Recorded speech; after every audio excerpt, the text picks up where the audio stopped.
Good morning, everyone. So this is really a two sections mini series. Last week we began, and hopefully this week we'll continue considering the figure of Moses Mendelssohn, um, someone about whom it's almost difficult to say anything without being controversial.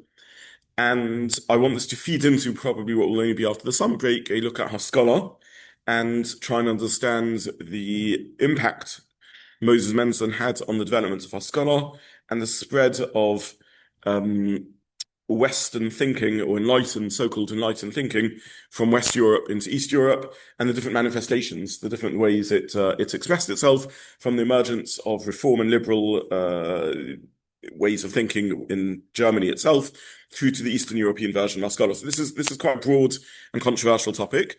As I said last week, almost anything that one says about Moses Mendelssohn is controversial. Was he a Maskil? Was he Reform? Was he Orthodox? A philosopher, very, very difficult figure to tie down. Um, and I think it's fair to say that history has, in some respects, condemned him to the sidelines. Despite being a famous name, no one really reads his works anymore. They're not particularly of interest. Reform and liberal movement don't really consider him their sort of spiritual ancestor. He was Shomer mitzvahs in every sense of the word, and were he alive today, would no doubt be a fully Orthodox Jew. And on the other hand, the Orthodox world has distanced themselves quite considerably from him, and he found himself caught up in numerous controversies and on the wrong side of many of the most senior Gedolim and poskim in Klal Yisrael. Very, very difficult figure to sort of tie down. We mentioned last time his lifespan from 1729 to 1786, more overlapping the Vilna Gaon's life, just to sort of give one a sense of these two very different but remarkable figures in West and Eastern Europe. And we began talking a little bit about his life. He's a reasonably well-educated yeshiva student. He's a Talmud. We mentioned two of his rebbes, as it were, in inverted commas. He's a Talmud of Reb David Hirsch Frankel, who is a very senior Achron, the author of Carbon Ada on the Yerushalmi, who we mentioned last week. And in philosophy, he's introduced more significantly, through his Rebbe, he begins learning Moed Nevuchim, which the guide to the text, which is where he began veering, in a sense, off the traditional yeshiva curriculum. And in philosophy, he's introduced and promoted by a philosophical patron, Gotthold Ephraim Lessing, not a Jewish man, non-Jewish man, again, not a philosopher who anyone particularly learns today or has anything super interesting to say, but that's his patron who introduces him into German intellectual circles. And Moses Mendelssohn goes from being two figures, Ramosha Dessau. Ramosha of Dessau. Dessau is the place he was born, and was born in a world that was still pre-surname. He adopts Mendelssohn as his surname. He is indeed quite literally the son of Mendel, and he sort of hovers between these two worlds. So he's someone who has a good yeshiva education. He learned in yeshiva Ketana till 1718. He's literate. He's somewhat of a learned person, not a particular Talmud Chacham. From what we can understand, he fails his Semicha test with Rabbi Yonason Eibeshitz. Again, though, that's not necessarily an enormous criticism. How many people do manage to pass Semicha from him? But he is literate and finds himself again and again caught up in controversy. Often because he takes a very nuanced approach and doesn't therefore fit neatly or easily with either side and ends up upsetting everyone. He's dazzlingly brilliant, no doubt about that. He emerges from a sort of relatively shtetl life in Dessau, speaking Judeo-German, Yiddish, Western Yiddish, Judedeutsch, and emerges with a brilliant literary German that impresses everyone, and his contemporaries, Jewish and non-Jewish, are blown away by his brilliance. And in many ways, single-handedly, he turns the tide of this sort of anti-Semitic discourse of Jews are only capable of speaking in their primitive tongue, and they've got nothing to contribute to Western civilization. He sees himself at the beginning of his life as simply, he's interested in philosophical exploration. And as his ill health increases and he draws to the end of his life, he becomes increasingly focused on Jewish issues, both internally and externally.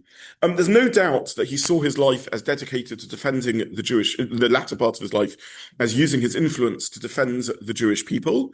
He wants to defend, when I say defend the Jewish people, I mean defend the Jewish people both against external attack from anti-Semites and internally strengthen them and renew them. He thinks he is offering German Jewry a refreshed spirituality that will fight assimilation and actually form a Jewish identity. But in so doing, he's reflecting his quite westernized mindset and lays himself open to criticism that he isn't being true to traditional Jewish understanding of concept. Is he somehow sanitizing Judaism and making it palatable to the Western ear in his attempt to re-engage Jews with Judaism, and in so doing, watering it down and damaging what's at the heart of Judaism? And this remains the tension within his own life and in his achievements. His heart is in the right place. He's trying to strengthen Judaism. He's trying to acquit it from the accusations of anti-Semites. He's trying to defend it from the internal challenges that Judaism faces and assimilationist tendencies. But in so doing, is accused of perhaps unwittingly actually enhancing that assimilationist trend. And what I'd like to do is, again, just look through some of the key moments in his life and understand some of these achievements and challenges. And this will be, the first part of this year will be somewhat of a chazorah on what we said last week, and then moving into sort of looking at greater depth at some of these points. He suffered, as we mentioned, ill health his whole life. He has a curvature of the spine, and near the end of his life, for the last 20 years, as much as 20 years of his life, his health is poor. And despite that, he has an outstanding array of achievements. And let's just run through some of those. So basically, he becomes a leading member of the Berlin intellectual circle, the salon culture that's beginning to develop. He's speaking, he's writing. We mentioned already he enters a mathematics competition, and he wins the competition against several rivals, including no less a figure than Immanuel Kant, who likes him a lot, and they speak together. He writes an important work. He's granted, by the way, in 1763 also the status of protected Jew by the king, which means he's allowed to stay in Berlin without having to renew his residency visa the whole time. We're still dealing with a profoundly anti-Semitic world. So whilst there are the winds of change and modernity encroaching, we mentioned when he arrives in Berlin, he can only go through the Jew gate, along with there's a gate dedicated to animals that are being brought into market and Jews. And he's still in a profoundly anti-Semitic world, but he's granted residency as protected Jew by the King of Prussia, and he's able to stay in Berlin. And he begins combating rather than Jewish aspiritualism, in other words, the drifting tent of Jews drifting away from spirituality, he begins combating broader societies drifting away from spirituality. Materialistic ideas begin spreading widely. Materialism basically means a denial that there is the spirit of a human being, what we might call the neshama, the immortality of the soul. Basic materialism is saying, look at the fantastic successes of science. Things that are spatial and material exist and we can work with, and anything else is kind of ghostly, magical thinking, doesn't really reflect anything of significance. And he writes a work combating this materialistic ideology. He believes in spirituality, and this work becomes a massive success. He writes it in beautiful German. It becomes a massive success. He models it on Plato's dialogue. In fact, names it, gives it the same name as one of Plato's dialogues. And he's hailed henceforth as the German Plato, the German Socrates, and he's given enormous honor by wealthy friends and by aristocracy and by royalty. He's really treated as a phenomenal figure. And now we enter the first of his major controversies, which I'll just briefly remind you of. We spoke about this young theological student, Lavater, who challenges Mendelssohn. You're such a reasonable fellow. You're such a great thinker. Surely you ought to become Christian. And profoundly sort of anti-Semitic, we would say, comments also. And basically won't shut up. It's a student with plenty of time on his hands, who's very black and white, as students often are, very idealistic, and he begins pestering this great man with correspondence. and then publishes their correspondence in public, and it causes. And basically, Mendelssohn doesn't say a response that will satisfy anyone. He says, "Look, we don't know much about the historical Jesus, but the things I've heard from him, he does seem to be a person of great moral character. There's messages that he says that are beautiful. He's criticizing the moral decay at his time and the sort of focus on minutiae of law, in which you've lost the spirit of justice and morality and so on. Not far off the echo of many of the words of the Nevi'im that we're reading about now as we enter the 3 weeks and the sort of criticism pre-Churban of what's happened and so on.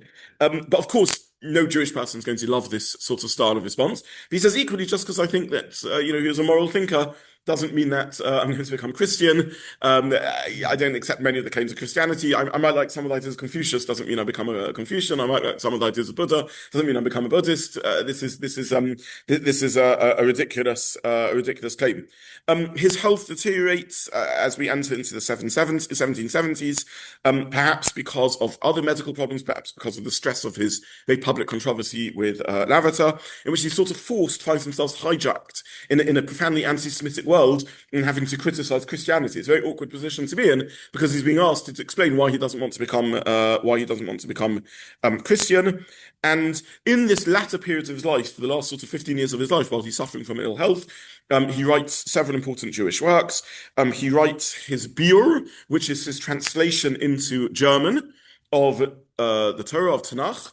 And it is a great work. It's a phenomenal work, meaning to say it's a work of great scholarship. There's no doubt about that. Nothing ostensibly, if you flick through it, super controversial. We'll see the subtleties, but on a superficial level, this isn't a biblical critic writing. This isn't someone quoting, dodgy academic material. He's a brilliant philologist. He's a linguist. He's an etymologist. He explains the roots and diktuk. He's a master of grammar, and he basically quotes traditional commentaries, the Rishonim and the Midrashim and so on, and written in elegant High German, and superficially you may look at, it's not that different to the Herz Chumash or Art Scroll or other translations of the Torah. Nothing would appear so controversial about it. But later on, this work is, as it spreads to other parts of Western Europe, more traditional parts of Western Europe, that means to say into Hungary and then into East Europe, is going to arouse enormous controversy. And the claim is going to be flung again and again against Mendelssohn that he is an apikoros by some. Others, like the Biur, and continue to refer to him as Ramosha Dessau. He's not Moses Mendelssohn, the Berlin philosopher. This is a sort of a pose he has to adopt. He's speaking in the non-Jewish world, and we accept that, but he's also one of us. He's Ramosha Dessau. He's not Gadol, he's not a particular Talmud Chacham, but he's writing reputable works. He writes also to further Jewish safety and acceptance in society. So controversy number one, the Biur, and we're going to come back to that and look at it in detail. In addition, the Biur is written in High German, and is this a vehicle to introduce literary German to the Jewish population and weed them off their primitive Judeo-Deutsch, their primitive Judo-Deutsch, their primitive Yiddish? And we'll have to look at that claim in more detail. The second project he embarks on is an attempt to better the Jewish condition, and he basically puts forward a theology or a political philosophy that we would call separation of church and state. He's saying that the state is there to provide safety and security to its citizens, to allow people to get on. We're never going to agree on theological views, and the state shouldn't be forcing religious views on people. It's not the state's role to get involved in religion. It's basically, though, also a plea for freedom of conscience. And in so doing, also an acceptance that the state shouldn't mandate any rabbinic or ecclesiastic control over people's behavior, including, therefore, stripping Ashkenazi Kehillas of one of their significant powers, because rabbinic leadership, for the good old days, allowed rabbis to force people to do what they wanted and keep halacha and bow to rabbinic authority. Rather, the town had authority over the Beis Din to give people makkos, to put them in stocks and the like. And Mendelssohn is basically saying that a few points. He's saying we're willing to sacrifice that as a Jewish community if that will remove societal oppression and thus make some of the traditional rabbinic authorities and Christian authorities his enemies. In addition, he's arguing that hashkafically, this is the correct approach. Religion isn't about forcing people and coercive. What sort of power does that have? What sort of impact does it have? What sort of respectability does it have? What spiritual content and value does that have if you're forcing people to keep halach and to keep Yiddishkeit or to keep any matter of religion? Surely religion is about an immersion of the Jewish spirit or the human spirit and its desire to go close to God. So, is this a correct theology or not? Does this align with traditional Jewish thinking? Not so clear cut. He claims this is the traditional Jewish approach, but not at all clear cut. We do have compulsion in matters of faith. Sometimes, by the way, as from Jews, we traditionally and continue to this day to think of religion as not just being an expression of personal spirituality, but there's a societal and communal responsibility. If I weaken in my religious practice, am I not weakening everyone in their religious practice? If I do Averis, am I not somehow damaging the spiritual state of the world? We have mutual responsibility to each other. We are punished by our Kodesh Baruch Hu. Again, the sections we're reading at the Torah, the Churban and things like that, because of a breakdown in Jewish observance. Let me use an analogy from modern times. We understand that governments may or may not, depends perhaps where you are politically, but may consider it acceptable to interfere, and we'd all agree to some degree, on environmental damage or ecological damage. If you are polluting the world, you can't just say, I'm doing in my own home, right? I've got my factory, I've got my home, property right, I'm allowed to do what I want. But if it's spilling pollutants into the river system or the air or the atmosphere, you understand you should get involved in this. So if you view religion as sort of an ecological spirit, a spiritual ecology, then doing Averis and failing spiritually is polluting the spiritual atmosphere for everyone and doing damage to the world. And Mendelssohn argues against that. He said religion, Yiddishkeit, is not about some sort of divine need. God didn't make a world where he needs us to do mitzvahs or where, there's a spiritual damage done. Religion is meant to be about a life lived and immersed in it. And therefore, I oppose intervention of the state in religious life, and by dint of that, I also oppose rabbinic authority, old-fashioned rabbinic authority, in which there isn't freedom of conscience, and he gets himself caught up in significant debate with that, this time with no less a figure than Rabbi Haskala, the famed No to be Yehuda, who says this is a profoundly damaging model. More than that, in writing, and here we get to the next controversy that Mendelssohn finds himself in, he needs to argue for a particular understanding of Judaism. And he's trying to fit Judaism into the new world that he is arguing for, and others are also, but he's a very dominant voice in this, in which human beings can live side by side with other human beings. In other words, what does it mean if you think you possess the truth? And yet there are other fellow citizens who don't possess the truth. How do we deal with that as Jews in modernity? How does any faith deal with that?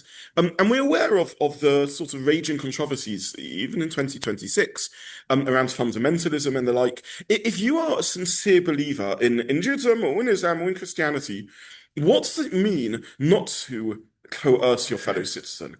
And what does it mean to accept that others are behaving very differently to how you are, and perhaps in a profoundly repugnant and horrible and abominable way? What do you do if you revere the founder of your faith, if you really revere your prophet, and others are critical of it? Then this is just horrible. This is upsetting, and this is evil, and this is wrong, and the like. Now, there are a number of approaches to this, and one approach could be profoundly pragmatic. Which is an approach in parts of the Orthodox world and possibly an acceptable approach, in which we say, look, we have no choice, we don't have power.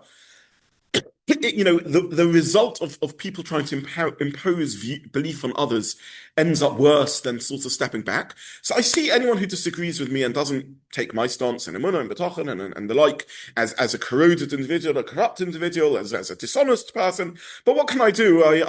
We live in a world, we don't have powers as Jews to do much about this. I certainly don't want others who I know think that they have access to the truth to start inquisitions, and therefore will concede to it. In other words, it's not a philosophical point of view, it's a sort of pragmatic acceptance of others. then you can take a different stance. You can recognize that truth is hard to arrive at, and you can say, this is the truth that I understand. I really think this is objectively a truth. We're not entering into some sort of moral relativism or no absolute truth. I think this is the absolute truth, but I recognize I live in a complicated world in which people don't always arrive at this conclusion, and maybe they're good and honest people out there who arrive at different conclusions. If we want to give this halachic terminology, we can call this a sort of tinuk shenishba type doctrine. One second, this is the sort of captured child type doctrine, in which I say, I believe what I'm saying is the objective truth, but I recognize that other people are going to come to different conclusions, perhaps honestly so, and that's how we can live with each other. So model number one is model number one is fundamentalism. To the degree I have power, I need to force everyone to behave in line with whatever my religious code is. Model number two is pragmatic acceptance. I think they're horrible people, they're evil people, they're rotten people, they're dishonest, and they're twisted, perverse, but we have to live together on a pragmatic level. Model number three is they're good people out there who are going to come to different conclusions with me. Sorry. Tinok Shanishba, the captured child. This is a doctrine that was spoken about actually in very early in our philosophical series here on Sunday morning.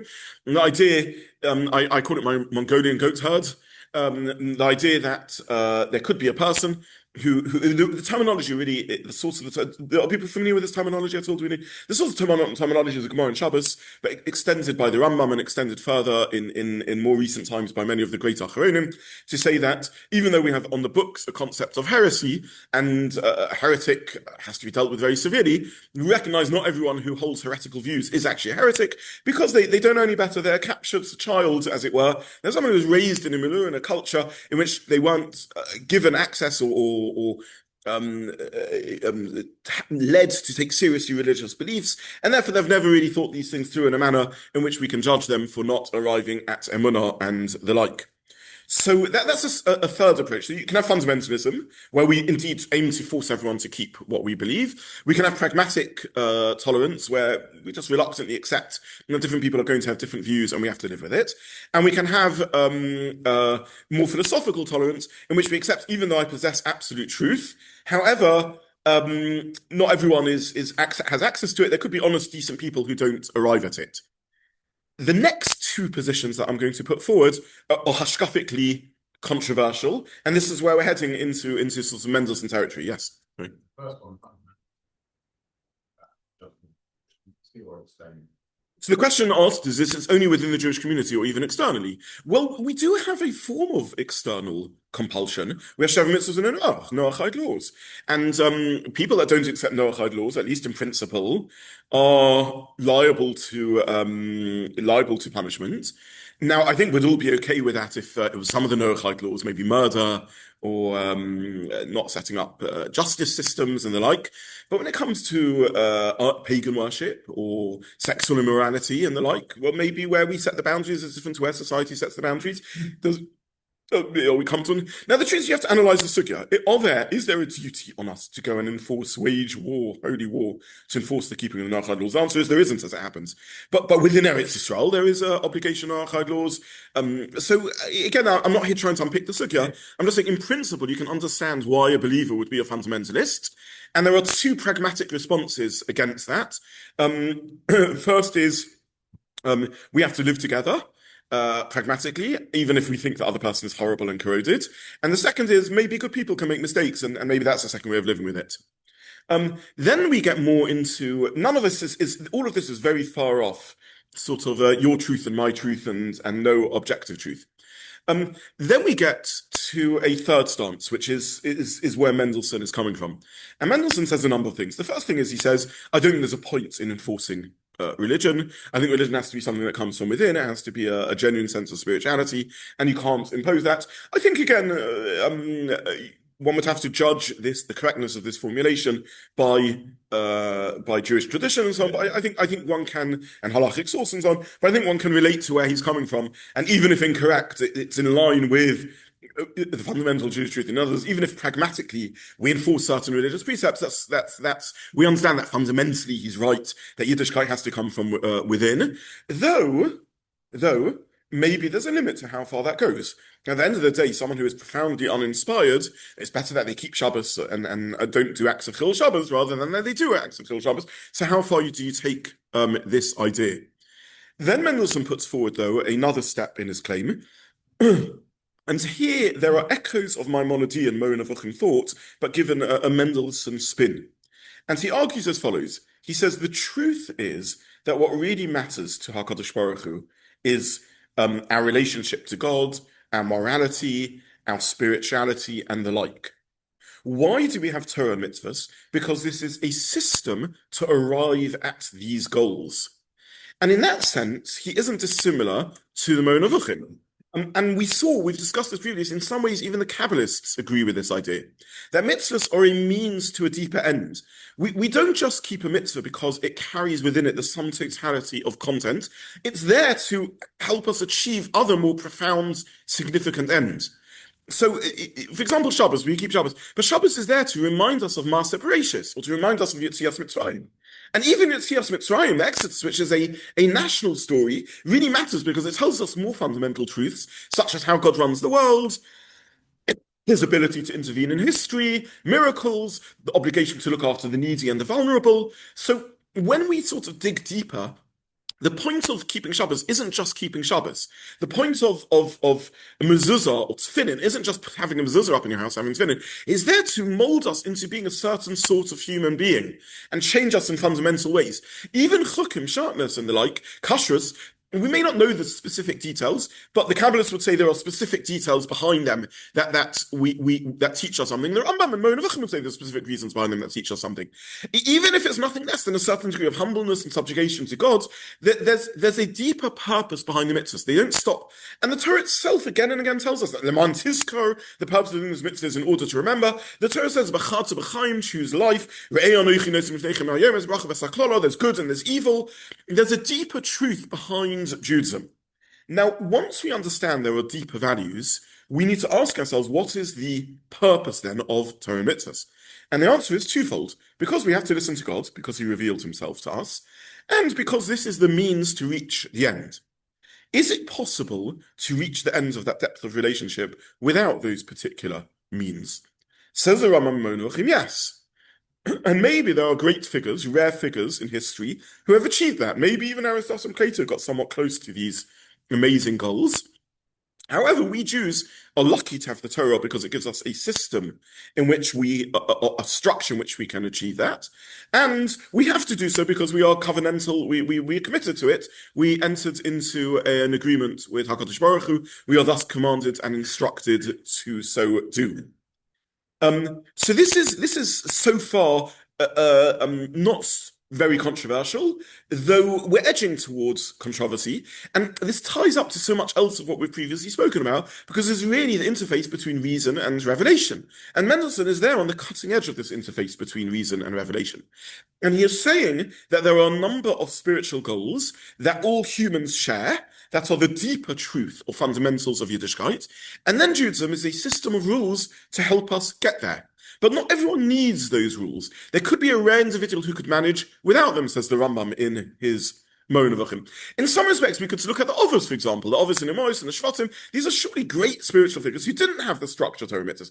Now, Chazal tell us they did keep voluntarily some Torah mitzvahs, but they also sometimes abrogated and didn't keep them depending upon circumstances and particular details and the like.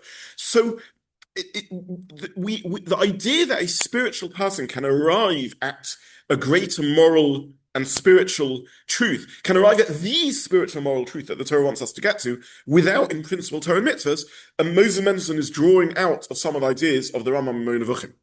And now he goes a step further, and he says that means to say that we should understand halacha as simply being the constitution of the Jewish people.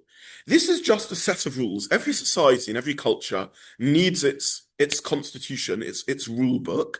And this is the rule book that we signed up to, that was given to us by God. And it's our route to reaching these fundamental goals. Okay, stage one.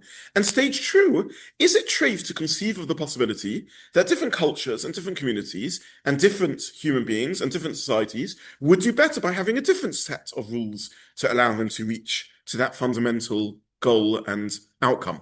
And you can hear how we are gradually shifting towards something that can become quite close to a sort of their truth and our truth type philosophy. So Mendelssohn is careful in how he phrases this, very careful in how he phrases this, but this is fundamentally the argument he is putting forward. He's putting forward the argument that we share with our fellow European brothers and sisters a set of goals and outcomes. Not 100%, and in theory, I would love to debate with our Christian brethren some of the more fundamental things. He recognizes there are fundamentals in Christianity that are profoundly against fundamentals in Judaism, but in principle, if we all could arrive at the same set of principles and values and concepts and spiritual ideals, we would be able to live with the idea that this is our system of arriving at things. This is our sort of legal book and our legal system. But in theory, there could be other ways of arriving at these same fundamental outcomes. Now, a moderate version of that is something that we all subscribe to and wouldn't be controversial. I think we all recognize the idea, for example, that we're not a missionizing faith. We don't turn to non-Jews, to Gentiles, and say you have to become Jewish. A non-Jew who keeps the seven Noahide commandments can have a deep and close relationship to Hashem. On the other hand, we do understand that the Torah offers us a uniquely close relationship to HaKadosh Baruch Hu. And ultimately, a non-Jew who adopts Judaism gets access to a special relationship to Hashem and to matters of spirituality. So the dividing line in these concepts is quite subtle and nuanced, but taken to the extreme, and Mendelssohn definitely lays himself open to the accusation that he's saying this to the extreme. He seems to be saying there can be a number of paths and a number of legal and religious systems that can all get you ultimately to the same outcome. And I think one can see how this can water down Jews' commitment and immersion in the zeal and enthusiasm and energy of what Yiddishkeit demands of us. So Mendelssohn here is edging close to opening a theology or a philosophy that, on a pragmatic level, can water down Judaism, and on a theological level, depending on how you phrase it and how careful you are, could or could not overstep the line of heretical truth. Is he saying that God reveals himself multiple times, that God can be found in multiple systems, that there are multiple religions, all reading, is he saying that Muhammad was indeed a prophet given to the Muslim world to allow them to arrive at spirituality? Is it edging into that direction? He's quite careful in how he phrases things. And don't forget also, he is speaking to a profoundly anti-Semitic, non-Jewish audience, appealing for the removal of very anti-Jewish laws and the removal of Jewish repression. So is he being very clever and careful over here and saying things which are just in the edge, which can be understood either way, can be understood from an internal Jewish approach and can be understood from an external approach. So there's a subtlety being said over here, which theologically is subtle and pragmatically is subtle, and Mendelssohn writes with great care in how he formulates these ideas. So we have two hands up, three hands up. Yes, Neil. I think probably basically asked it that. So on the basis of just justifying that all religions that are monotheistic have got to look into the values on say Islam, what they believe to be their true moral foundations. Moral and spiritual foundations, yeah. So for the extent of Judaism, there is still only one set of moral truths and foundations. And so it is quite clear in suggesting that there's multiple routes to get that within Judaism. So he isn't. So let me just repeat the question for those who are online. And I see David, you're also trying to ask something. I'll come to you in a moment. The question is he suggesting that there is any, at least monotheistic religion, carries within it a type of revealed truth? Maybe, maybe not. Don't forget that other monotheistic faiths, whilst we agree, at least with Islam in terms of its pure monotheism, we disagree with Christianity's version of monotheism, which we don't quite get. And we disagree with many of its truth claims about Judaism, that the covenant has been repealed and the like. So it's difficult to know exactly what he is saying. But is he arguing in some shape or form for there being multiple ways to arrive at God? Yes. Does he really mean that's through the other religions? Does he really think that in some form the founder of Christianity, the founder of Islam, was communicating God's words? He's not being clear. If he does mean it, then there are pragmatic questions we can ask. Well, what do we do when they contradict with? At the end of the day, either one story or another story happens with Al-Qaeda. Either God did or didn't speak to Muhammad. Either he did or didn't repeal the covenant he had with Israel. So this is difficult. He isn't arguing that within Judaism there should be multiple approaches. That's not where he's going. This is on some level communication to the non-Jewish world. There's not really designed as communication in the Jewish world. And the question is, to what degree does he mean this? To what degree is he being disingenuous or careful in his language? And exactly how you pass and phrase the language he says. Unfortunately, we're going to see a bit of a pattern like this with Mendelssohn, in which he says things which can be understood in a number of ways. And it's quite hard to know what he really meant and what he really felt, what he's saying, and whether he's being clever in how he's phrasing things to allow it to be open to multiple interpretation. And if the latter, is this because he is clever in how he's phrasing things, or is this because he wants it to be understood by different people in different ways? And we're talking about someone who's a trained philosopher, who's a master of German, so they ought to know how to use language well. Now, I don't mean chas v'shalom to make a comparison between the figures, but there is another great figure who said things that were troubling to people, who also is a master of precise language, and yet again and again and again, when it comes to difficult philosophical ideas, writes in a way that can be understood in multiple levels. And this, of course, is the great Rambam himself in his Mo'en Nevuchim. So it's not inconceivable this going on. Now, you may say, how dare I, chas v'shalom, even mention the two of them in the same breath? And that's a fair point, except I'm simply quoting Sampson Raphael Hirsch in so doing, in which he points out this feature. So we're dealing with a very difficult figure, and we'll come to other quotes and examples of this.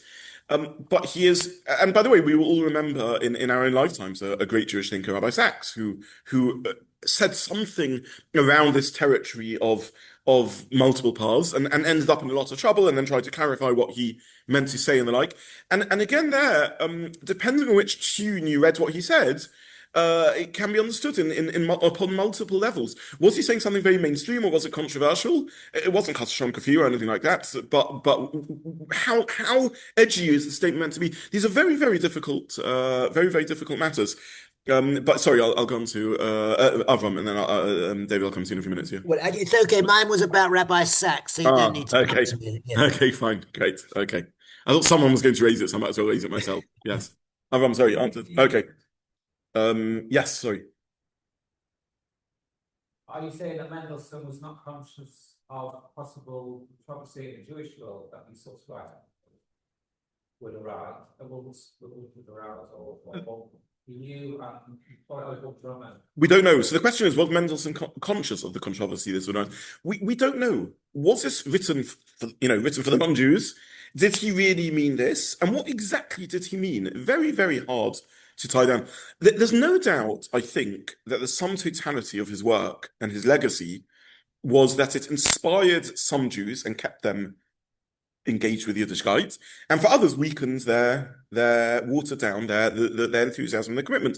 We've tried again. I don't mean chas v'shalom to compare the two, but the Mo'en Nevuchim, very similar claims in some respects were made against the. And I'm not comparing the two figures. The legacy of the Rambam is the Rambam, and continued to obsess over everything he did today.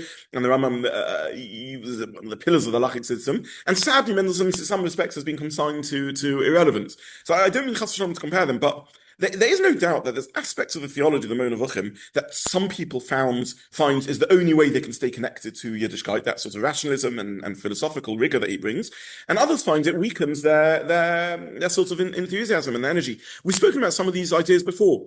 You know, the Sadigan model, the Baal Shem Tov model, in which everything that happens to you is bespoke hashgacha pratis, designed particularly for you and your life journey, can be very, very comforting when one goes through a difficult patch in life, can be very, very spiritually moving and connecting. On the other hand, the Maimonidean idea that this is part of the sort of natural function of the world can be very spiritually energy draining. On the other hand, for certain thinkers and certain people, it works exactly the other way around. The Maimonidean idea helps me understand how I live in a sort of rational scientific world and actually carries within a deep spirituality. And Hashgacha Pratis idea is disempowering because it just means that I'm the plaything of gods. So these are very difficult, but I think we can certainly understand that a theology that says that mitzvahs are simply our constitution. It's the Jewish constitution. But anyone has kind of their own constitution and their own religious journey and will arrive at the same goals and have the same relationship to Hashem and the like, can, for many people, strip mitzvahs of so much of their sort of spiritual energy and the like. I've said that I see this series of great thinkers as I want it to affect our avodas Hashem in a real way. And I do want to come out of this with some clarity as to whoever Mendelssohn was or wasn't, the theology as it's been developed by first the Maskilim, who are themselves a complicated movement, and then post Haskala and some of the more progressive wings of Judaism, is profoundly disempowering. And I think there are things that we need to hear in the difference between Sampson, Raphael Hirsch's neo-orthodoxy, or Rav Soloveitchik's modern orthodoxy, very different to Mendelssohn's attempt. So to judge the human being Mendelssohn, I think, is beyond our capacity. Within the world of traditional scholarship and academic scholarship, and I'll throw around the names in a few minutes, it's very hard to know exactly what he was intending to do, what he really meant. The impact that he had, though, I think we can say, by and large, was one that watered down enthusiasm and connection to Judaism. But it's a little more complicated than that. Okay, yes.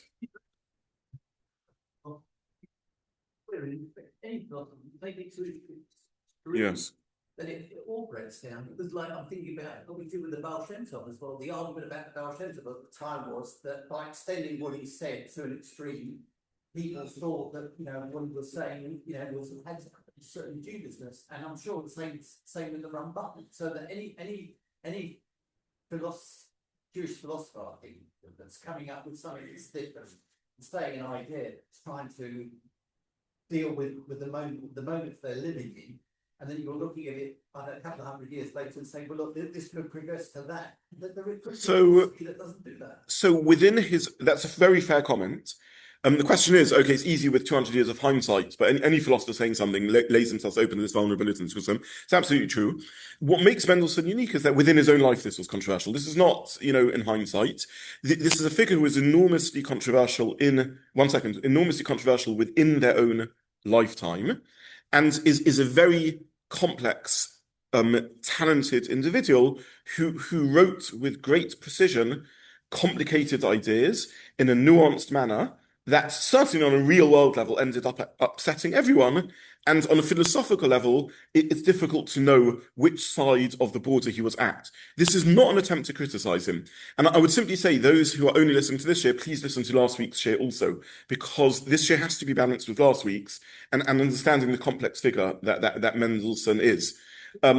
Yeah, you can say this about anyone, and I've made a comparison already with the Maimonidean controversy. I brought the Beshlin, I brought the Rambam, but each controversy needs to be looked at in its own take. It is a reality that no one really sees themselves in 2026 as intellectual heirs of Mendelssohn. And that is not a sweeping condemnation of him. We will see Gedolim who are supportive of him and Gedolim who are against him. We'll see great things. This is an attempt to... I began last week's year by saying anything I say about him is going to be controversial, and there's simply no way to avoid it. It is a fact that he wasn't Haredi enough for the Haredim. None of these terms existed at the time. He wasn't modern Orthodox enough for the modern Orthodox, and he wasn't progressive enough for the progressives. He wasn't Christian enough for the Christians. He wasn't philosophical enough for the philosophers. He wasn't Jewish enough for the Jews, and he wasn't non-Jewish enough for the non-Jews. This wonderful, dazzlingly brilliant, creative, well-meaning human being found himself again and again caught up in controversy. And I'm not saying through any faults of his own. Maybe that is the penalty that a very, very nuanced thinker pays, in which they're not saying anything enough that satisfies anything. The Christians turn to him and say, you're so wonderful, become a Christian. The non-Jews say to him, you're so amazing, become a assimilationist philosopher. And the Jews say to him, you're so amazing, why can't you just be a regular from Jew? And no one is happy with him. So he's famous to this day. He's enormously impactful. For many decades and even centuries after his death, his biur is being learned. But I don't think he would have been happy with that outcome. I don't think his biur is learned by the Jewish people. His biur is his translation of the Chumash. But I don't think he wants it to be another Mefurish. He is putting forward, he steps forward. We'll see his next controversy. He steps forward to defend Kavura and getting caught up in that. And again, he upsets everyone in what he's doing. So maybe that's the price to be paid for. No one think I'm no objection to that claim. I'm simply recording, what we have seen of what happened. Sorry, yeah, Andrew. Thank you. Was he successful in rolling back? Yes, he has an enormous impact, single-handedly on reversing anti-Semitism, and there is no doubt that there are Jews religious at the time thanks to his effort. There's no doubt that there's a generation of German Jews for whom his work was enormously impactful. And no doubt that his work, the Biur, was used as the Chumash, the sort of art scroll Chumash from schools. In Germany and Lithuania, his work was studied widely. So this is not an attempt to weigh his legacy it's very hard. We can't count souls. It's impossible to weigh legacy in that sense. But yes, he is definitely impactful. It has a massive impact in Versen. Single-handedly, he breaks the myth that the Jew is less noble in character, is somehow genetically and biologically unable to contribute to Western civilization, can't be a moral voice and force. And single-handedly, he busts all the anti-Semitic myths. He's such a dazzling figure that the Germans are so crazy over this person who's writing this beautiful German with dazzling ideas and influential figures like Kant and even anti-Semites. You can't make claims against Jews when there's a Mendelssohn around to stride the world stage. And again, we're in an anti-Semitic world, which to some degree is looking at Yiddish-speaking Jews who dress very differently, who look very differently, and they're just saying these people, some of them are arguing, these people can't be part of the great Western conversation that's taking place, and we need to repress them. That's not anti-Semitism, that's not racism, it's just a sort of fact of, and this is the same time when German nationalism is arising, and the German spirit and the zeitgeist, and Germany is maneuvering to be the inheritor of the mantle of the West, and it's on the rise, with France on the decline, and everything else that's going on. And yes, single-handedly, he reverses that trend. Now, there's a very good question to ask. And again, I mentioned this last week when we were speaking on the page. There's a very good question to ask. Basically, the reversal of European anti-Semitism takes two forms. The European mainland model and the Anglo model. The Anglo model almost adopts a view of indifference to Jews. We don't really care what your religion is. We're just giving you a sort of... There isn't in English law a category of laws around Jews. We don't feature much in until recently, where there's been a sort of rising discussion of anti-Semitism. It comes the legal system is indifferent. Doesn't Mendelssohn have an effect on what the most impactful reversal of anti-Semitism is, which is the Anglo model, which then, of course, it has an impact on America and so on. Not really. We have no evidence that the founding fathers of America and their separation of church and state are impacted by Mendelssohn's thoughts. So it's very hard to weigh up the real impact. But definitely, in his time, in his place, he has a very significant impact on rolling back anti-Semitism. Yes, 100%. It has an effect. Couldn't you say that it has an effect with quite a small sector of German society? That the reality of anti-Judaism at the time, before even when anti-Semitism was created, was in fact not altered by what Mendelssohn did, even though... So the question is that maybe this has an effect on a little elite circle and not on the massive population. There's truth to that and untruth to that. I mean, you're historian, you know that. To what degree do the ideas of in the Ivy Tower trickle down to the masses? To what degree does it have an impact? To some degree, and it's difficult to know. Look, again, I mean, can't argue with history that anti-Semitism was not removed permanently from German behaviour. Yes, we'll come to Aleinu actually later. Yeah, almost everything he did, you could label was a disaster. That's the irony over here. It's a massive defender, and yet almost everything he does also leads to terrible controversy. So let's move on because it's so complicated. In brief, just to summarize this section of what we've spoken about. You could read Mendelssohn as arguing for plurality of truth. You could argue that he does say that just like different nations need different constitutions, one nation is a monarchy, another nation is a republic. So individuals may need different religions, edging towards problematic theology. And this is definitely one aspect that's complicated in his legacy. We're running out of time for today, so I'm going to miss out. I'll just go back to the controversy around the Biur, and then we'll stop for today, and we'll have to next week or next time we have. I want to really finish all Mendelssohn's controversies, but I can see we're not going to manage that today. So I'll just speak a little bit about the Biur. Mendelssohn writes this commentary and translation of the Torah into beautiful German. What could be wrong with that? It's just that it makes Torah accessible. So there are two claims put. actually writes it, and so he wrote this one from the commercial. Yes, yeah. He writes and edits it. He has what nowadays we would call teams of research assistants, but he produces, a fair comment, he produces this incredible work, the Biur. Now, on surface, on face value, the Biur is in many respects just a traditional commentary. He doesn't quote any dodgy sources. It's Chazals and major Mefarshim and Midrashim and Gemaras and the like. Nothing particularly controversial about it. There are three main claims put forward against the Biur. Claim number one is that it is unhelpful that you are writing it in High German. And in so doing, you are introducing Jews to German and enabling and facilitating the decline of Yiddish, Judeo-Deutsch in the Jewish world, and facilitating assimilationist tendencies by allowing people to get access to High German.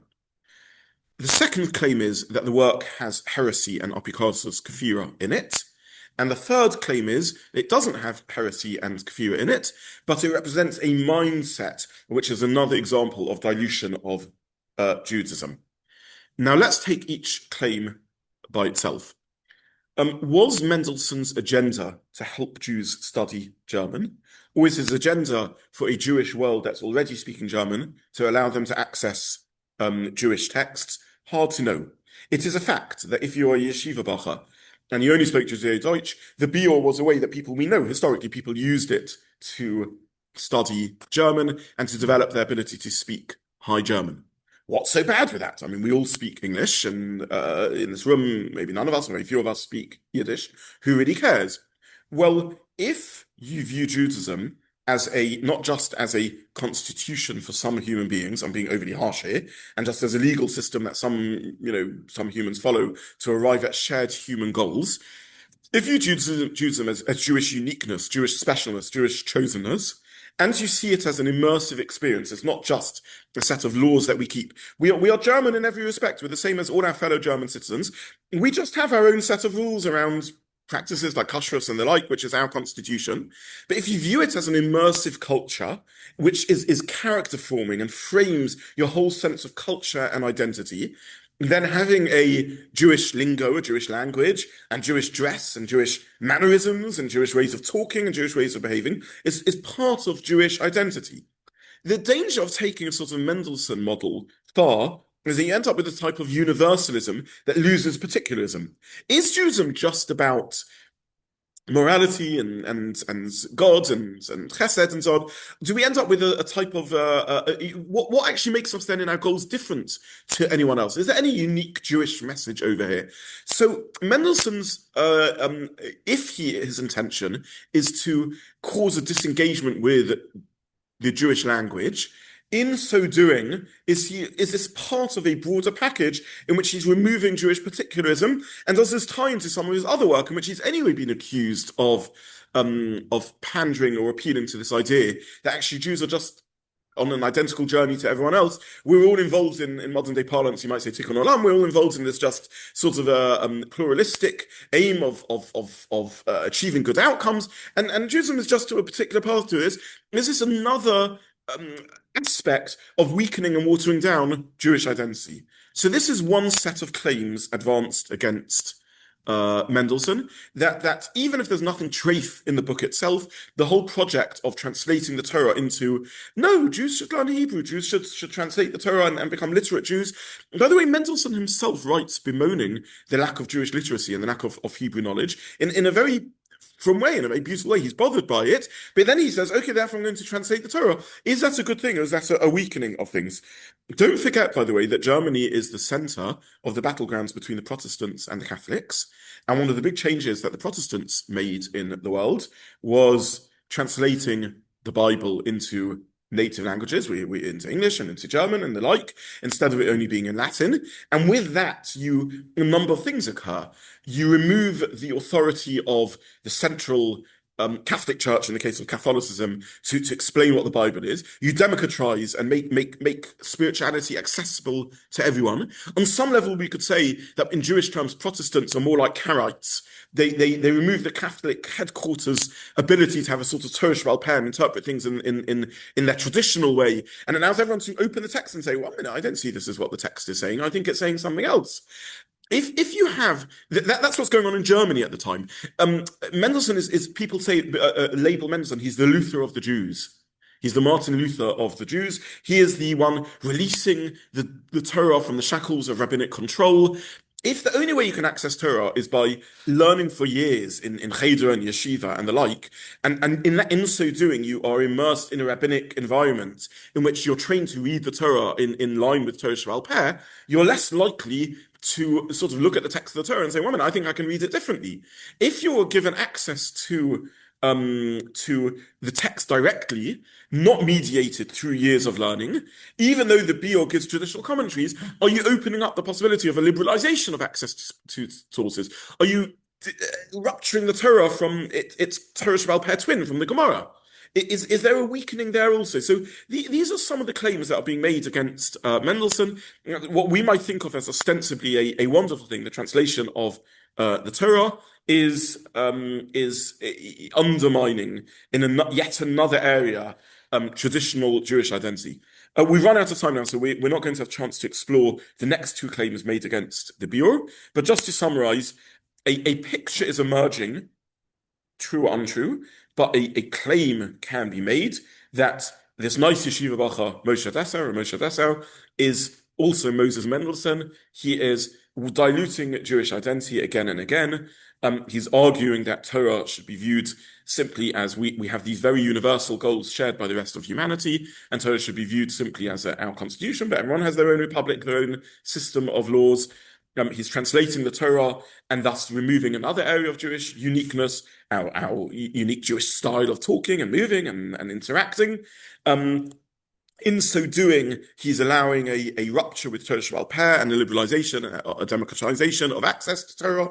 And in his model for emancipation, he is also weakening rabbinic authority, because very nice, your sort of non-coercive model, which either is true or isn't true to traditional views, and the argument that true spirituality is found in internal religious zeal, but in so doing, you are again watering down the traditional structure, this immersive, rich Ashkenazi Kehillah life in which you are born, live and die, very immersed in a Jewish world in which you speak your Jewish language, you mainly mix with your Jewish co-religionists, you're under very heavy Kehillah control, but you've also got the care of the Kehillah care package that it offers, and you are breaking and rupturing and undermining all of that in your mission. So this is the claim put forward against Moses Mendelssohn.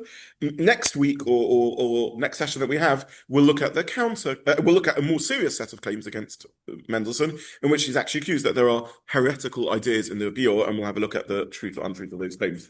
I wish everyone a good day. Thank you. Thank you. I suppose you could say this has all happened anyway. Would it have happened if Mendelssohn? Yes, yeah. David's asking if it's all happened anyway. Would it have happened without him? All good questions. Yeah. Okay, I have to go because I have my tomorrow show. Thank you.